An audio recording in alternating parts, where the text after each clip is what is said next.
Sarah Martinez wiped the sweat from her forehead as she examined the damaged concrete wall at the military shooting range.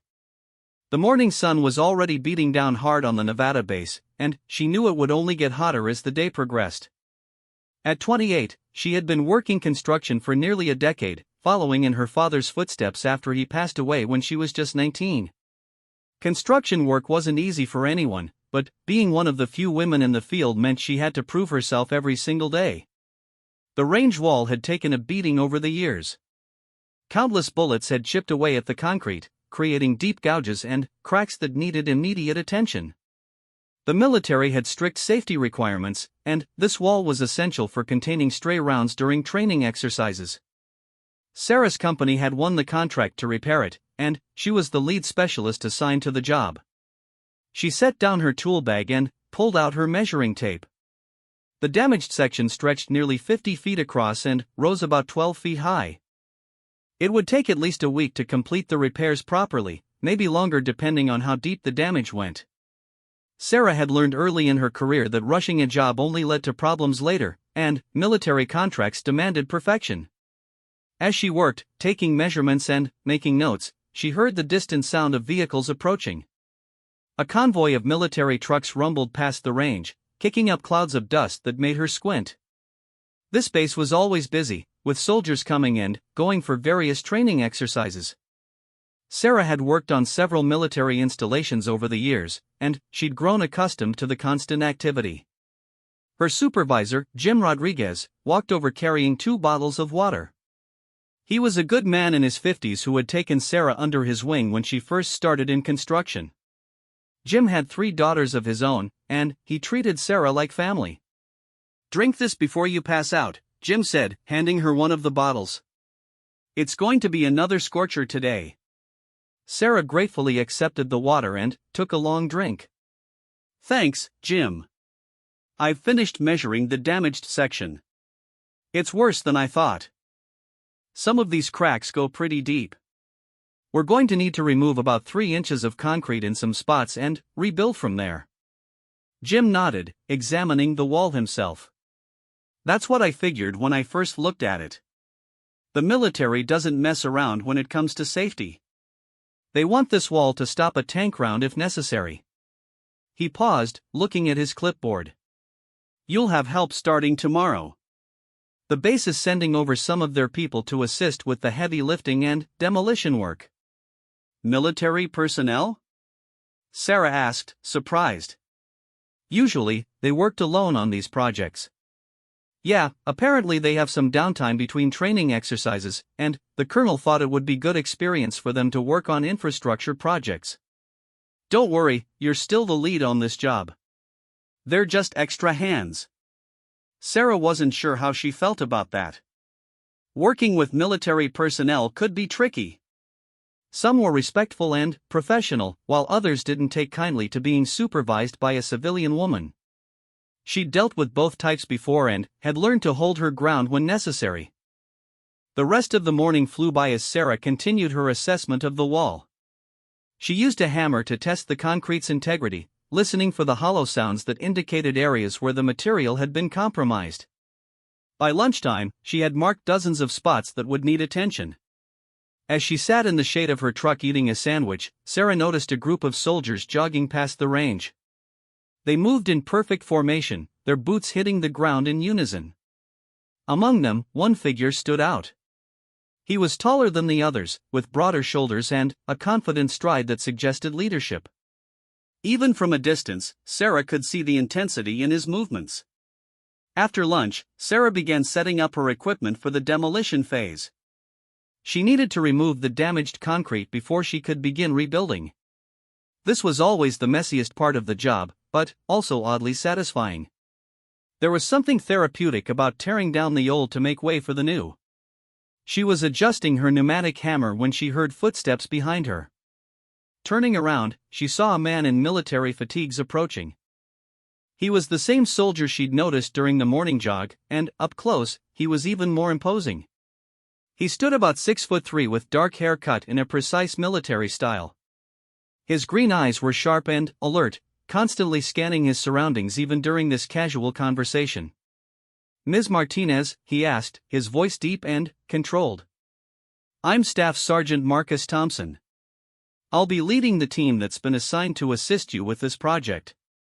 Sarah stood up, wiping her hands on her work pants before extending one toward him. Nice to meet you, Sergeant Thompson. Please, call me Sarah. I understand you and your team will be helping with the heavy work? Marcus shook her hand with a firm grip. Sarah noticed the calluses on his palms and the small scars on his knuckles that spoke of serious training and real combat experience. That's correct. We have 8 men available, all experienced with construction and demolition work. We're here to follow your lead. Sarah was pleasantly surprised by his respectful tone. I appreciate that. This wall has taken quite a beating over the years. We'll need to remove several tons of damaged concrete before we can start rebuilding. My team is ready for that kind of work, Marcus replied. Most of us have experience with explosive demolition, but I understand we'll be using conventional tools for this job. Definitely conventional tools, Sarah laughed. The last thing we need is to accidentally damage the rest of the range infrastructure. I've mapped out all the areas that need attention. We'll start with the worst sections and work our way down. Marcus nodded, studying the wall with a professional eye. I can see why this needs immediate attention. A compromised backstop wall is a serious safety hazard. He turned back to Sarah. My team reports at 0600 tomorrow morning. Will that work for your schedule? 6 in the morning works perfectly, Sarah replied. I'm usually here by 5:30 anyway. I like to get started before the heat becomes unbearable. Understood. Is there anything specific you need us to bring or prepare for tomorrow? Sarah appreciated his thoroughness. Just work clothes they don't mind getting destroyed and safety gear. I've got all the tools we'll need, but if any of your men have experience with pneumatic equipment, that would be helpful. 3 of my team members are qualified equipment operators, Marcus said. Rodriguez, our demolition specialist, Jackson, who handles heavy machinery, and Williams, who has civilian construction experience from before he enlisted. As they talked, Sarah found herself impressed by Marcus's professionalism and attention to detail. She had worked with military personnel before who seemed to think their rank automatically made them experts in construction work. Marcus, on the other hand, clearly understood that this was her area of expertise and was prepared to follow her guidance. One more thing, Marcus added. My team and I are Navy SEALs. We're currently between deployment cycles, which is why we're available for this assignment. I wanted you to know in case that affects how you want to structure the work. Sarah's eyebrows rose slightly. Navy SEALs were among the most elite soldiers in the military. She wondered why such highly trained operatives were being assigned to construction work, but she wasn't about to question military decision-making. That doesn't change anything from my perspective, she said. Good work ethic and attention to detail matter more than specialized training when it comes to construction. Though I imagine you and your team have both of those qualities in abundance. Marcus smiled for the first time since they'd been talking. We try our best, ma'am. After Marcus left, Sarah spent the rest of the afternoon finalizing her plans for the demolition phase. She wanted everything organized and efficient when the SEAL team arrived tomorrow morning. Working with military personnel meant operating on their timeline and standards, which were typically much higher than civilian expectations. As evening approached, Sarah packed up her tools and prepared to head home. She lived in a small apartment about 20 minutes from the base, a simple place that suited her needs perfectly. She had never been one for luxury or extravagance. Her father had taught her that honest work and simple living were the keys to happiness. Driving home, Sarah reflected on her conversation with Marcus Thompson. There had been something about him that intrigued her beyond his professional demeanor. Maybe it was the way he carried himself with quiet confidence, or how he had immediately recognized the complexity of the repair work without trying to oversimplify it. Whatever it was, she found herself looking forward to working with him and his team. That evening, Sarah sat on her small balcony, planning out the next day's work schedule. She wanted to make sure she utilized the SEAL team's skills effectively while maintaining the quality standards the project demanded. These men were undoubtedly capable of much more challenging tasks than construction work, and she didn't want to waste their time or abilities. She also couldn't help but wonder about Marcus Thompson himself.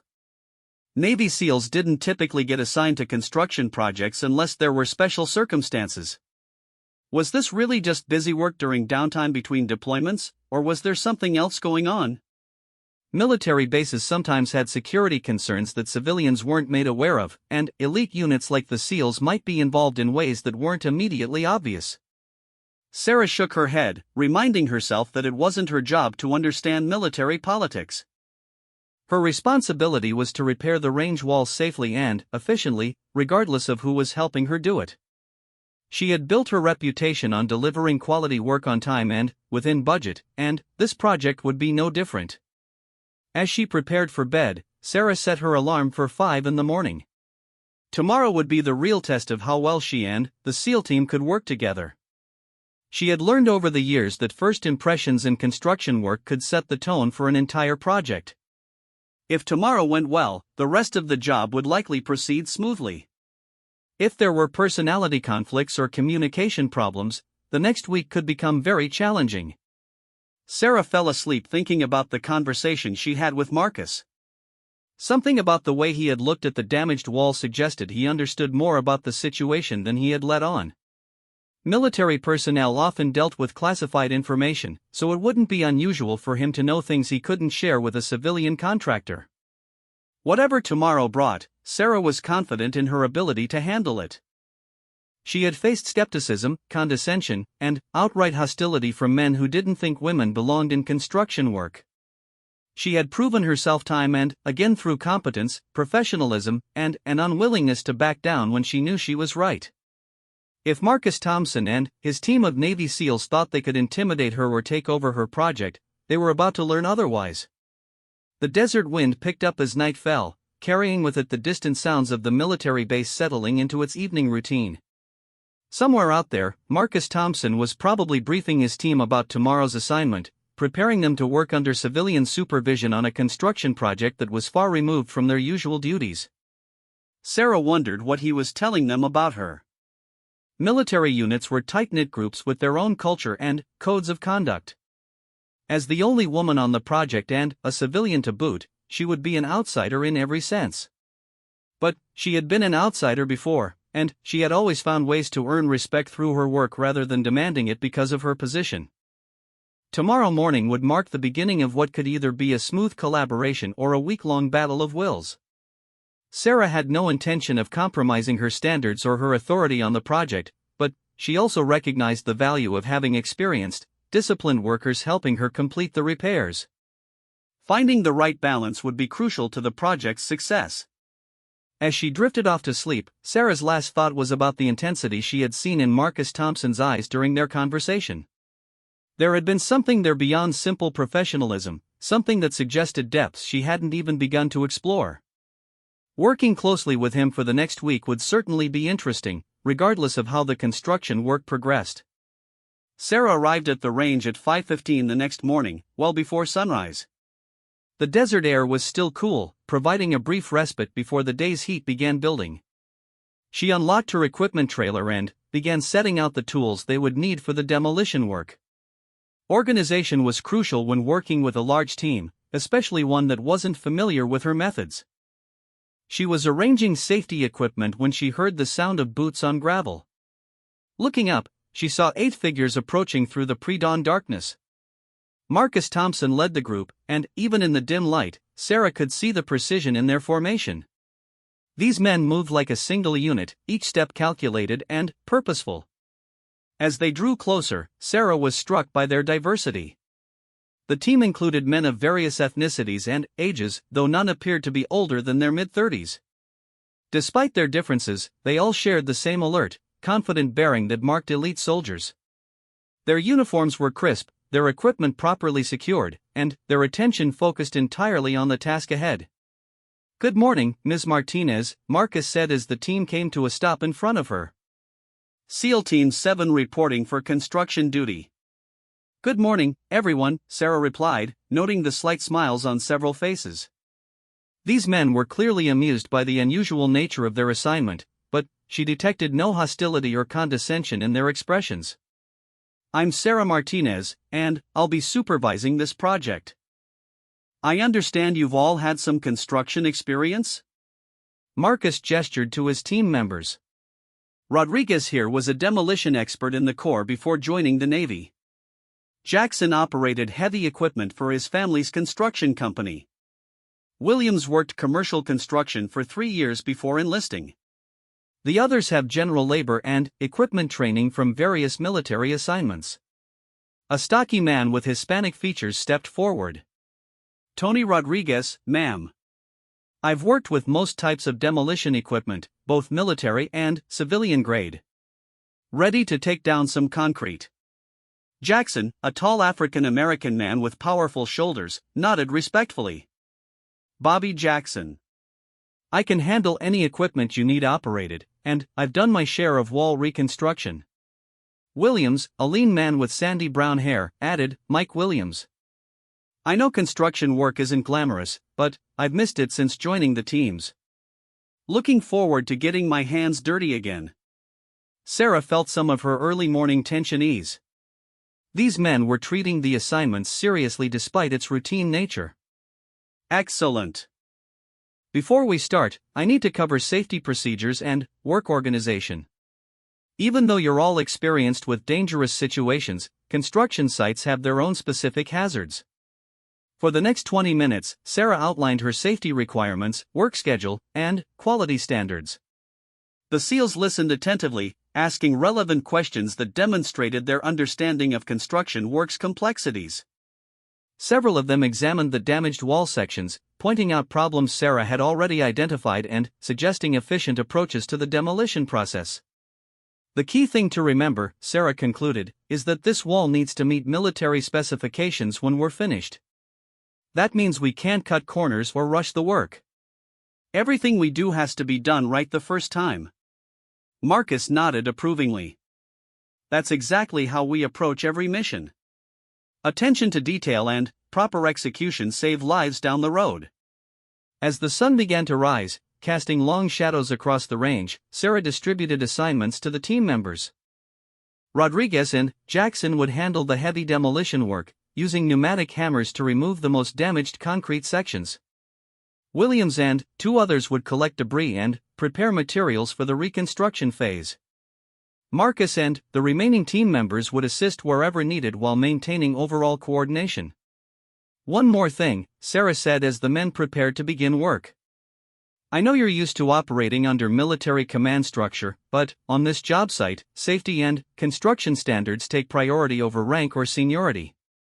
If anyone sees a safety problem or has concerns about the work quality, speak up immediately.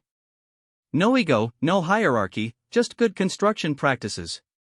The morning's work proceeded smoothly. Sarah was impressed by how quickly the SEAL team adapted to construction site protocols. They communicated clearly, followed safety procedures without being reminded, and maintained the kind of situational awareness that prevented accidents. Rodriguez's demolition skills were particularly impressive. He could remove damaged concrete with surgical precision, taking out exactly what needed to go while leaving sound material intact. Around mid-morning, Sarah noticed Marcus watching her work with unusual intensity. She was using a concrete scanner to identify rebar placement in sections they would need to remove, a delicate process that required experience to interpret correctly. The equipment used ultrasonic waves to map the internal structure of concrete, helping prevent damage to reinforcement steel during demolition.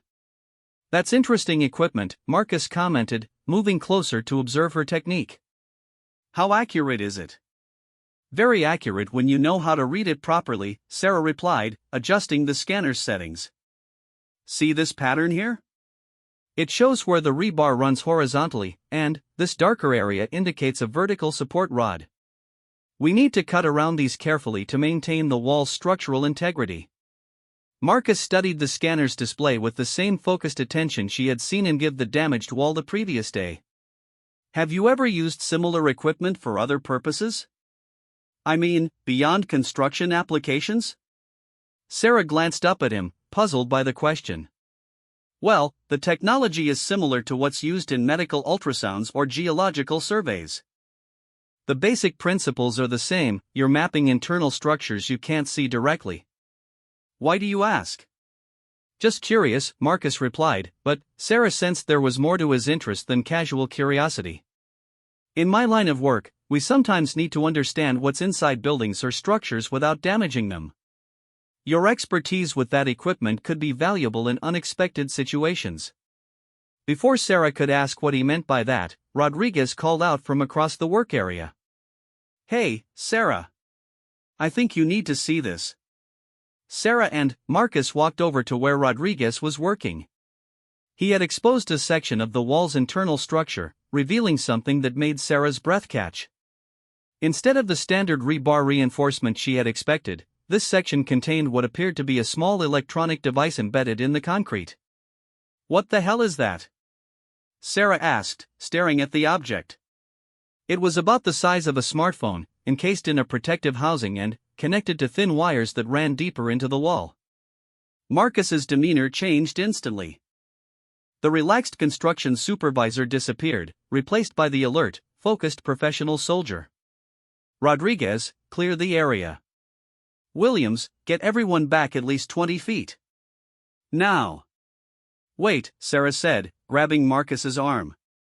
This is my job site. What's going on here? Marcus looked at her seriously. Sarah, I need you to trust me right now. That device shouldn't be there, and we need to treat it as potentially dangerous until we know what it is.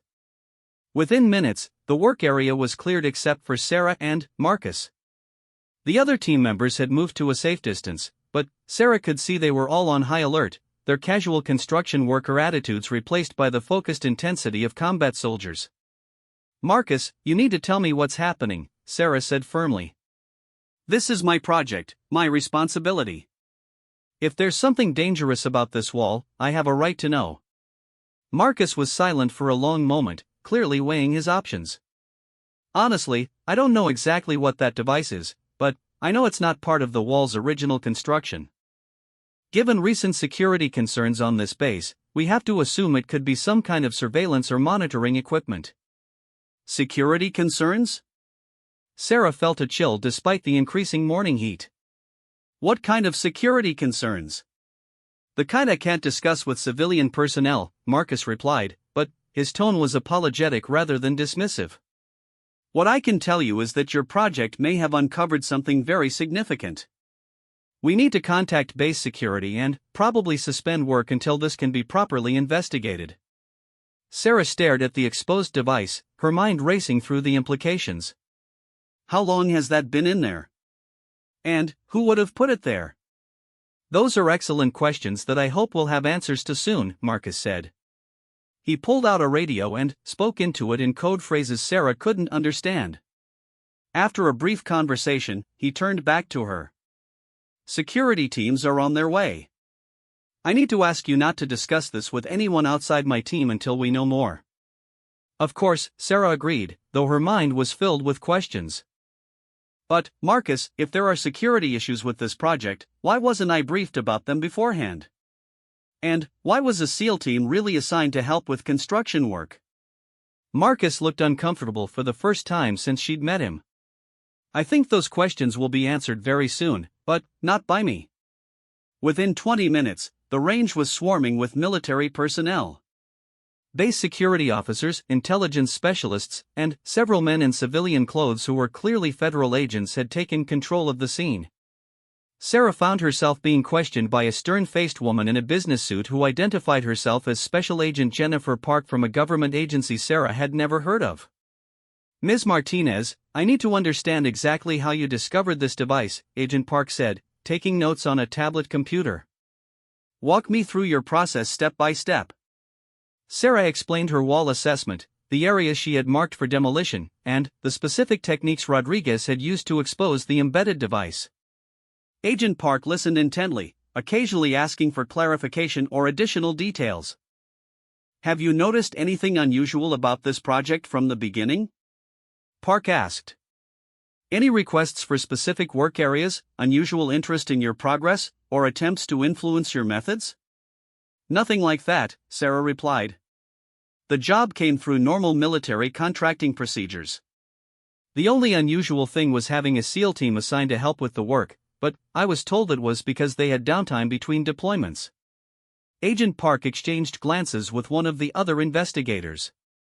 About that SEAL team assignment, did Staff Sergeant Thompson or any of his men seem particularly interested in specific areas of the wall? Sarah thought back over the morning's work. Actually, now that you mention it, Marcus, Staff Sergeant Thompson, was very interested in the concrete scanning equipment I was using. He asked about other applications for the technology and mentioned that his work sometimes required understanding what's inside structures. Interesting, Park murmured, making more notes. Did he guide you toward any particular section of the wall? No, quite the opposite. I had already mapped out all the damaged areas before his team arrived.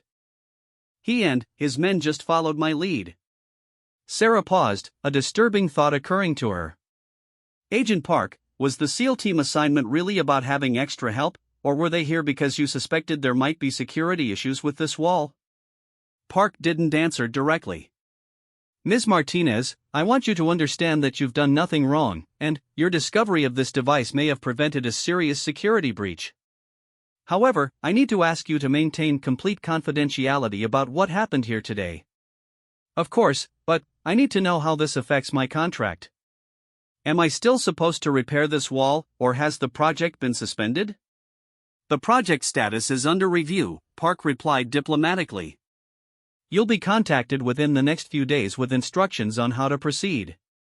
In the meantime, please don't discuss any aspect of today's events with anyone outside this investigation.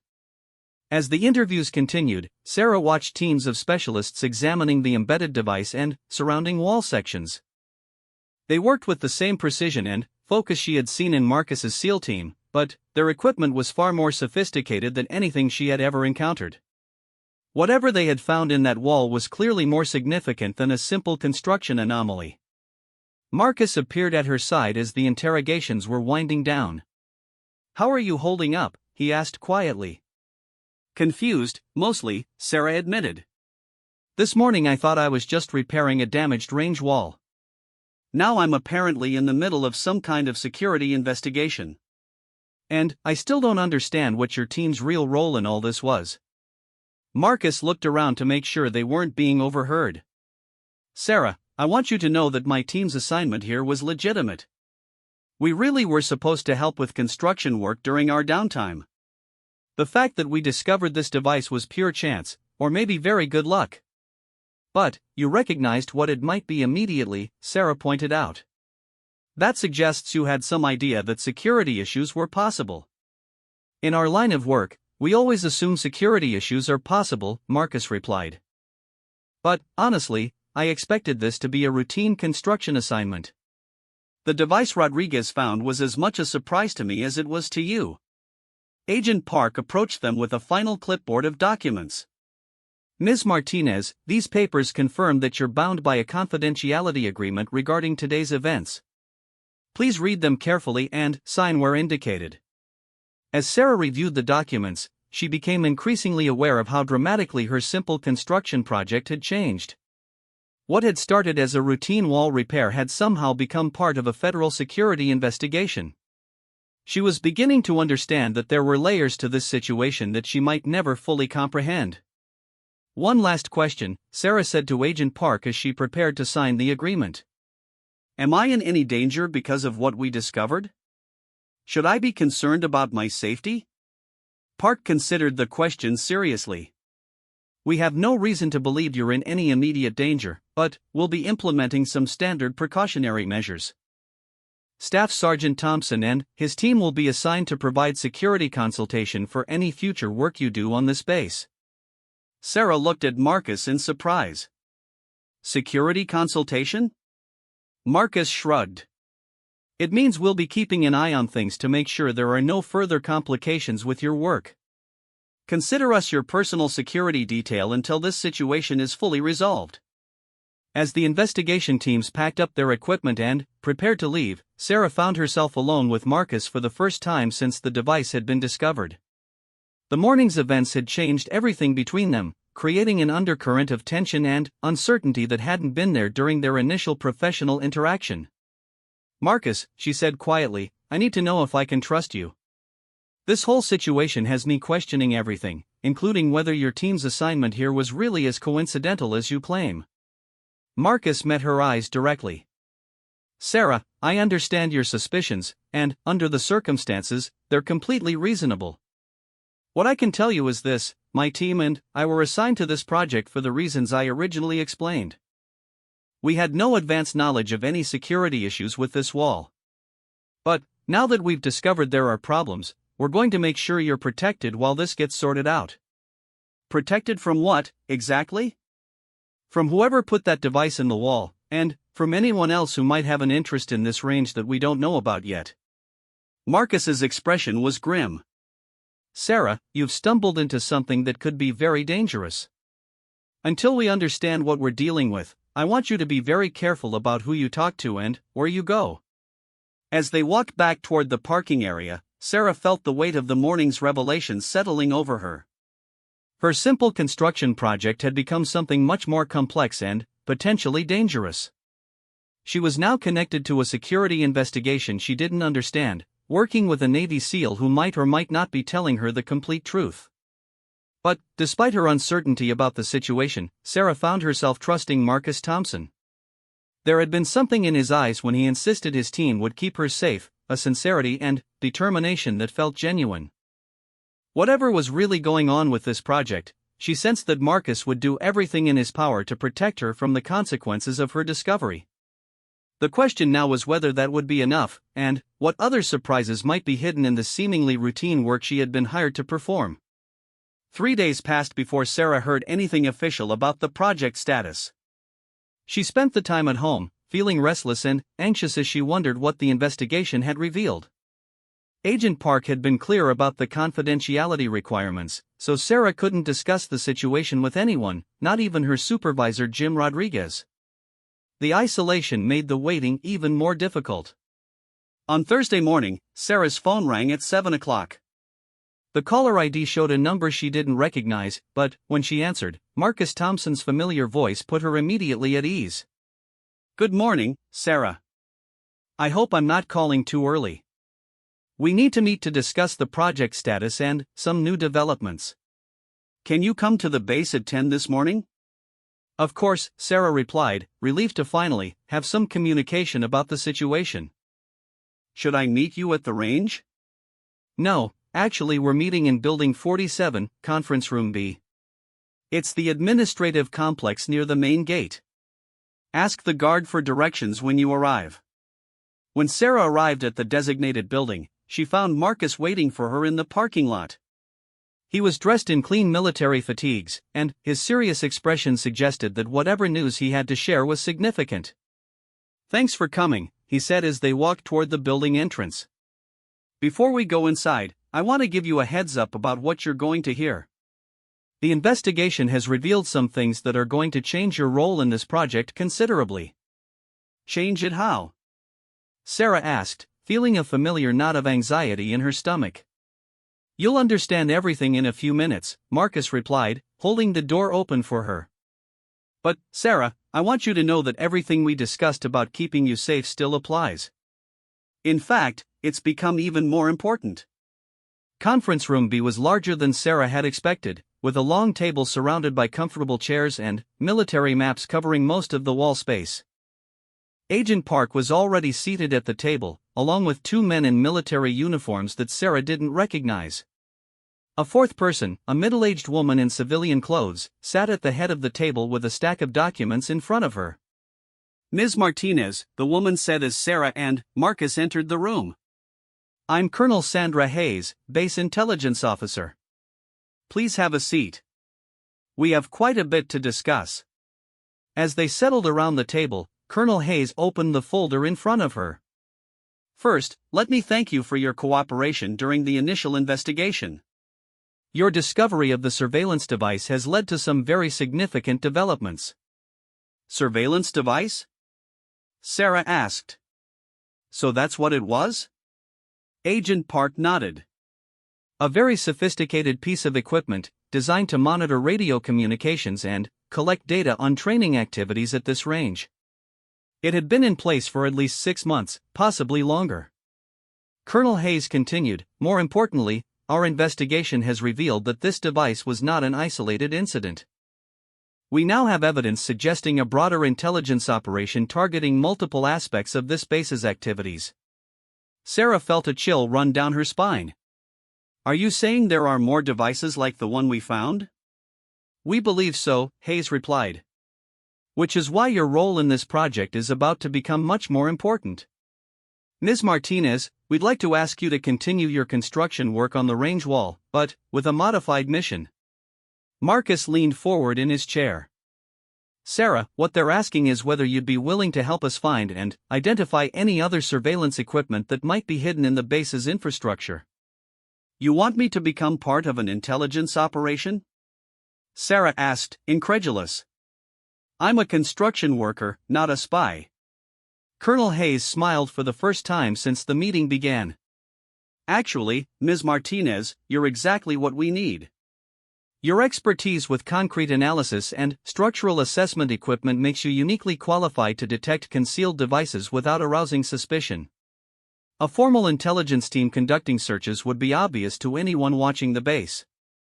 A construction contractor doing routine maintenance work is invisible. Agent Park added, we've reviewed your background thoroughly, Sarah. Your father's military service, your own security clearance for previous government contracts, and your demonstrated reliability make you an ideal candidate for this kind of operation. My father's military service? Sarah was surprised. He never talked about that much. Staff Sergeant Miguel Martinez, Army Corps of Engineers, Hayes said, consulting her notes. He served with distinction in several classified operations involving infrastructure assessment and demolition. Some of his work involved detecting and neutralizing enemy surveillance equipment. Sarah sat back in her chair, stunned. Her father had rarely discussed his military service, saying only that he had done construction work for the Army before starting his civilian construction company. Learning that he had been involved in intelligence operations added another layer of complexity to an already overwhelming situation. What exactly would you want me to do? Sarah asked finally. Marcus answered, essentially, you'd continue doing construction and maintenance work around the base, but with the additional mission of scanning for hidden electronic devices. We'd provide you with enhanced equipment and training to detect the kinds of surveillance technology we found in the range wall. And, I suppose you and your team would continue to provide construction assistance? Sarah asked, noting the quotation marks with her tone. That's correct, Marcus confirmed. My team would maintain cover as construction workers while actually providing security and technical support for the intelligence gathering mission. Colonel Hayes leaned forward. Ms. Martinez, I want to be completely honest with you about what we're asking. This operation does involve some risk. Whoever placed that surveillance equipment is likely to notice if their devices start disappearing. There's a possibility they might take action to protect their operation. What kind of action? Sarah asked, though she suspected she didn't really want to know the answer. We don't know, Hayes admitted. It could range from simply abandoning their current operation to more aggressive measures to eliminate the threat to their intelligence gathering. Agent Park spoke up. However, we believe the risk is manageable with proper security precautions. Staff Sergeant Thompson's team is specifically trained for this kind of protective operation, and we'd be implementing additional security measures for your safety. Sarah looked around the table at the serious faces watching her. What happens if I say no? Do I just go back to my regular construction work and pretend none of this ever happened? You'd be free to return to your normal life, Colonel Hayes assured her. Your confidentiality obligations would remain in place, but there would be no repercussions for declining to participate in the extended operation. However, Marcus added quietly, the people responsible for planting that surveillance device would still be out there, and they might have reason to be concerned about what you saw during the discovery. From a security standpoint, helping us shut down their operation might actually be safer for you in the long run. Sarah considered this soberly. The idea that she might be in danger simply because she had stumbled onto the surveillance device was unsettling. She had never thought of her construction work as potentially dangerous beyond the normal workplace hazards. "How long would this operation take?" she asked. "We estimate 6 to 8 weeks, Hayes replied. "Long enough to systematically check all the critical infrastructure on the base while maintaining the appearance of routine maintenance and repair work." "And what happens to whoever is responsible for planting these devices?" Marcus and Agent Park exchanged glances before Park answered. "That depends on what we discover about the scope of their operation and who's behind it. But I can assure you that if we're successful in exposing this intelligence operation, the people responsible will face serious consequences." Sarah was quiet for several minutes, weighing her options. The rational part of her mind said she should decline the offer and return to her normal life. She was a construction worker, not a covert operative, and getting involved in intelligence work was far outside her comfort zone. But another part of her was intrigued by the opportunity to use her skills in service of her country, just as her father apparently had. The revelation about Miguel Martinez's classified military work had given her a new perspective on both her family history and her own capabilities. "If I agree to do this," Sarah said finally, "I want complete honesty from all of you about what I'm getting into. No more surprises, no more classified information that affects my safety being kept from me. If I'm going to risk my life for this operation, I need to know what I'm really up against." Colonel Hayes nodded approvingly. "That's a reasonable request, and one we can accommodate within the bounds of operational security. You'll be briefed on all relevant intelligence about the threat we're facing and the methods we'll use to counter it." Marcus leaned toward Sarah. "There's something else you should know before you make your final decision. The surveillance device you discovered wasn't just collecting information about training activities. Our analysis suggests it was specifically designed to monitor the movements and activities of high-value military personnel who use this range." "High-value personnel?" Sarah asked. "Officers involved in classified operations, visiting dignitaries, and specialists working on sensitive projects," Park explained. "The kind of information that could be extremely valuable to foreign intelligence services or terrorist organizations." Sarah felt the weight of the situation settling on her shoulders. This wasn't just about catching someone spying on routine military training. The implications were much more serious and far-reaching than she had initially understood. "All right," she said after another long pause. "I'll do it. But I have conditions." "Name them," Hayes said immediately. "First, I want regular briefings on what we discover and how it affects the operation. Second, if at any point I feel the risk has become unacceptable, I want the right to withdraw from the operation. And third, I want to understand exactly what support and backup will be available if things go wrong." Marcus smiled. "Those are all reasonable conditions, and I can guarantee that my team will do everything possible to keep you safe throughout the operation." Colonel Hayes stood up and extended her hand to Sarah. "Welcome to Operation Wallbreach, Ms. Martinez. I think your father would be proud of what you're about to undertake." As they shook hands, Sarah felt a mixture of excitement and apprehension. Her life had changed dramatically in the space of a few days, and she was about to embark on something she had never imagined possible. Working closely with Marcus and his SEAL team would certainly be challenging, but it might also be the most important work she had ever done. The meeting continued for another hour as Colonel Hayes and Agent Park outlined the specific details of Sarah's new mission. She would be provided with advanced scanning equipment disguised as standard construction tools, training in electronic surveillance detection, and encrypted communication devices for staying in contact with the operation coordinators. Marcus would serve as her primary liaison and security coordinator, while his SEAL team would provide both technical support and protection throughout the operation.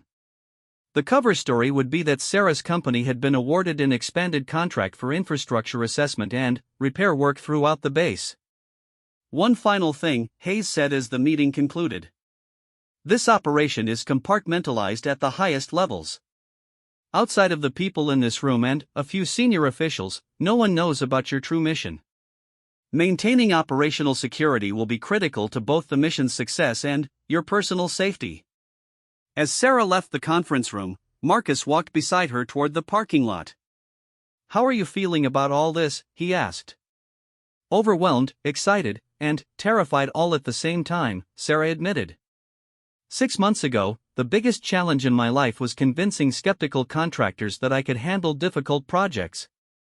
Now I'm apparently following in my father's footsteps as some kind of intelligence operative. Marcus stopped walking and turned to face her. Sarah, I want you to know that I meant what I said in there about keeping you safe. My team and I will be watching over you every step of the way.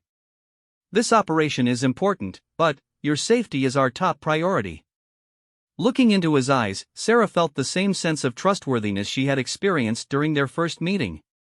Despite all the revelations and complications of the past few days, Marcus Thompson remained the one constant she felt she could depend on. When do we start? She asked. Tomorrow morning, Marcus replied. And, Sarah? Once we begin, there won't be any going back until we've found all the surveillance equipment and identified who's behind this operation. Are you sure you're ready for that? Sarah thought about her father, about the career she had built through determination and skill, and about the opportunity to serve her country in a way she had never imagined. I'm ready, she said, and surprised herself by realizing she meant it completely. Marcus smiled, and, for the first time since the surveillance device had been discovered, Sarah felt confident that she was making the right decision. Whatever challenges lay ahead in Operation Wallbreach, she would face them with the support of one of the military's most elite teams and, with skills her father would have been proud to see her use. Operation Wallbreach began at dawn the next day. Sarah arrived at the base carrying her new equipment, which looked exactly like standard construction tools but contained sophisticated electronic detection capabilities. Marcus and his team were already waiting, dressed in work clothes and appearing for all the world like hired construction laborers. The first 2 weeks of the operation proceeded smoothly. Working systematically through the base's infrastructure, Sarah and the SEAL team discovered 3 more surveillance devices hidden in various locations, one in the communications building's foundation, another embedded in a supply depot wall, and a third concealed within the structure of a vehicle maintenance facility.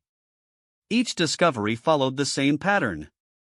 Sarah would use her scanning equipment to identify anomalies in concrete or steel structures, then Marcus's team would carefully extract the devices while maintaining the appearance of routine maintenance work. The devices were immediately turned over to Agent Park's technical team for analysis. By the 3rd week, patterns were beginning to emerge from the intelligence analysis. All the devices were of the same sophisticated design, suggesting they came from a single source with substantial technical resources. More troubling, their placement indicated detailed knowledge of the base's most sensitive operations and facilities. Whoever planned this operation had inside information, Colonel Hayes explained during one of their weekly briefings. The devices weren't placed randomly. They were positioned to monitor specific activities that would only be known to someone with high-level access to base operations. This revelation added a new dimension of complexity to the operation.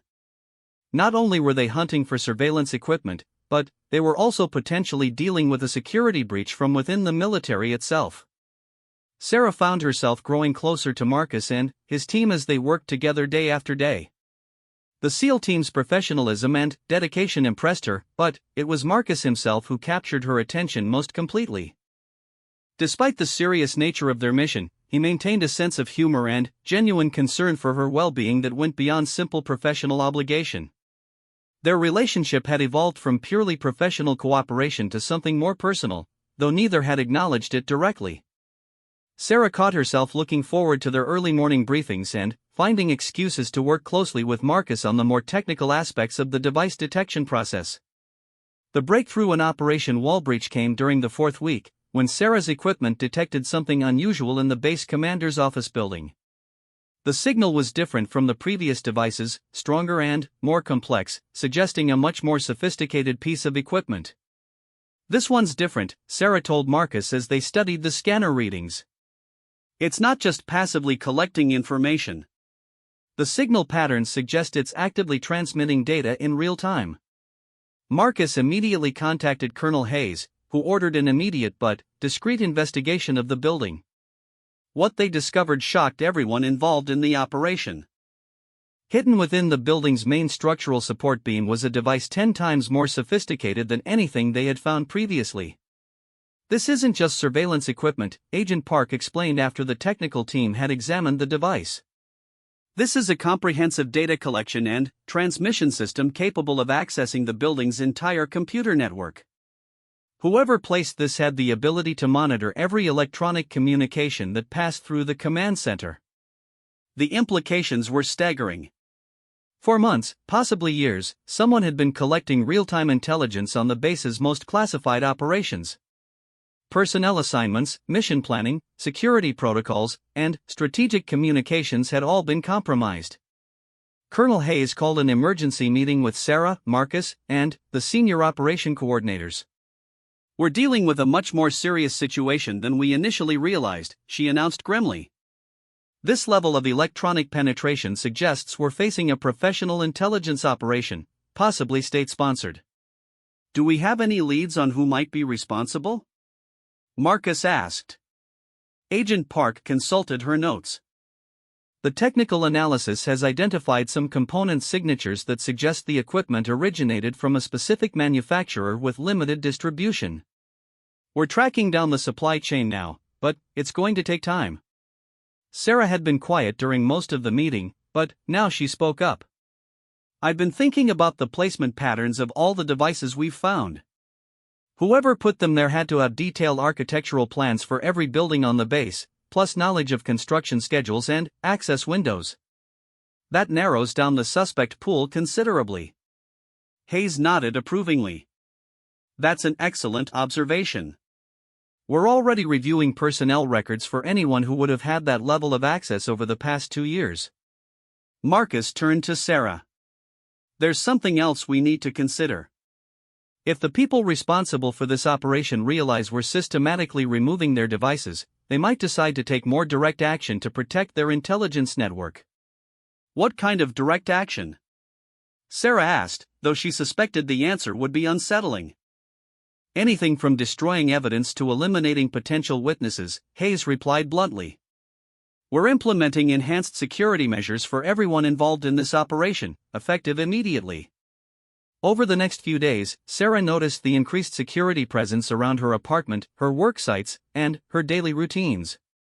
Marcus and at least one member of his team were always nearby, though they tried to maintain the appearance of normal construction work. The constant awareness of potential danger was exhausting, but Sarah found comfort in Marcus's steady presence and the obvious competence of his team. She had never imagined that her construction skills would lead her into such a complex and dangerous situation, but she was surprised to discover that she was handling the stress better than she had expected. The operation's climax came during the 6th week, when Sarah's enhanced scanning equipment detected what appeared to be a control center for the entire surveillance network. Hidden beneath the base's main administrative building was a sophisticated installation that none of the original architectural plans had shown. "This is it," Marcus said as they studied the detection data. "This is where whoever's running this operation has been coordinating their intelligence collection." The discovery required careful planning to investigate safely. The control center was located in an area that would be extremely difficult to access without attracting attention, and there was no way to know if it was monitored or defended. Colonel Hayes decided to coordinate a nighttime operation involving multiple teams. Sarah would use her equipment to map the installation's exact layout, while Marcus's SEAL team and a specialized technical unit would handle the actual infiltration and evidence collection. "This is the most dangerous part of the operation," Marcus told Sarah as they prepared for the final mission. "Once we breach that installation, whoever's running this network will know we've found them. There's no going back after tonight." Sarah checked her equipment one final time. "I understand the risks, Marcus. But we've come too far to stop now. If we don't shut down this operation, they'll just move it somewhere else and start over." The nighttime infiltration was executed with military precision. Sarah guided the team to the exact location of the hidden installation, then waited in the concealment of the building's loading dock while the specialized units did their work. What they found inside the hidden control center exceeded everyone's expectations. The installation contained not just surveillance coordination equipment, but also evidence of an extensive espionage operation that had been targeting multiple military installations across the region. Computer files recovered from the site revealed the scope of the intelligence that had been compromised and, most importantly, the identity of the people responsible for the operation. The investigation had uncovered a network involving both foreign agents and corrupt military personnel who had been selling classified information for substantial financial compensation. As dawn broke over the base, Sarah found herself sitting in Colonel Hayes's office, reviewing the final reports from Operation Wallbreach. The surveillance network had been completely shut down, the responsible parties had been arrested, and the security breaches had been closed. Ms. Martinez, Hayes said, I want you to know that your contribution to this operation has been invaluable. Your technical expertise and willingness to take on this mission have helped us prevent what could have been a catastrophic intelligence failure. Marcus, who had been sitting quietly during the debriefing, finally spoke up. Sarah, there's something I need to tell you now that the operation is complete. Sarah looked at him curiously. What is it? My team wasn't assigned to help with your construction project by coincidence, Marcus admitted. We had been investigating unusual activity around this base for several months, but we hadn't been able to locate the source. When intelligence analysts identified the range wall as a possible surveillance site, we were specifically assigned to work with you in hopes of discovering evidence.